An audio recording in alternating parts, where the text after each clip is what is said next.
नमस्ते, स्वागत छ यहाँहरुलाई मेरो च्यानलमा। आज म फेरि अर्को रेसिपी लिएर आएको छु।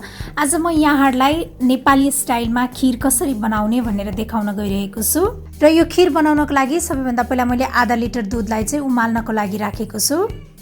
त्यस्तै मैले अरु इन्ग्रेडियन्ट्सहरुमा लिएको छु आधा कप चामल जुन चाहिँ मैले भिजाएर राखेको छु।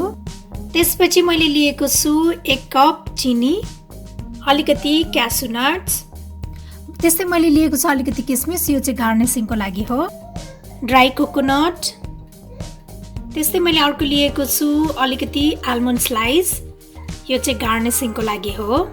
त्यसपछि मैले एउटा बे लिफ लिएको छु, मैले 1 टीस्पुन मिक्स गरेको ल्वाङ, सुकुमेल र दालचिनीको धुलो लिएको छु।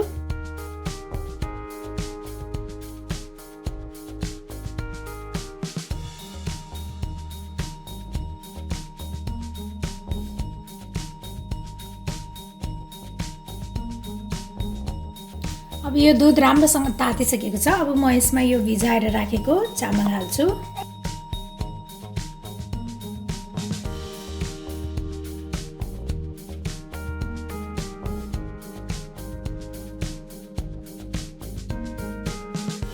अब यसलाई चाहिँ मधुरो आँचमा बिस्तारै बिस्तारै चलाउँदै पकाउनु पर्छ।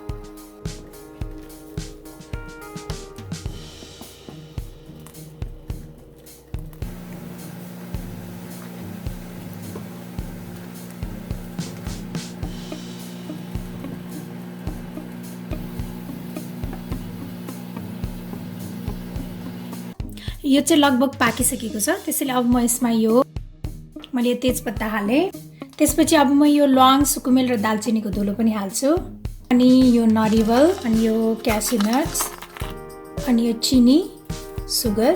यसलाई चाहिँ राम्रोसँग मिक्स गर्ने।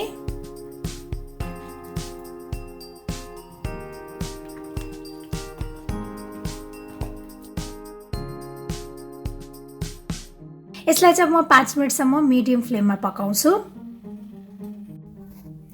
अब हाम्रो यो खीर चाहिँ रेडी भइसकेको छ। अब यो खीर चाहिँ सर्भ गर्नको लागि रेडी भइसकेको छ।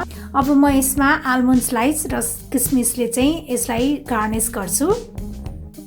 किसमिसलाई अगाडि हाल्यो भने चाहिँ दूध फाट्न सक्छ र खीर अमिलो स्वादको बन्छ, त्यसैले मैले किसमिस पछाडी हालेको हो। मैले यसलाई आलुको अचारसँग सर्भ गरेको छु। मलाई आशा छ यहाँलाई मेरो यो रेसिपी मन पर्यो होला र मेरो अरु यस्तै रेसिपीहरुको लागि मेरो च्यानललाई सब्स्क्राइब गर्न नबिर्सिनु होला र मेरो भिडियोलाई लाइक, शेयर र कमेन्ट पनि गरिदिनु होला। Thank you for watching. Bye by.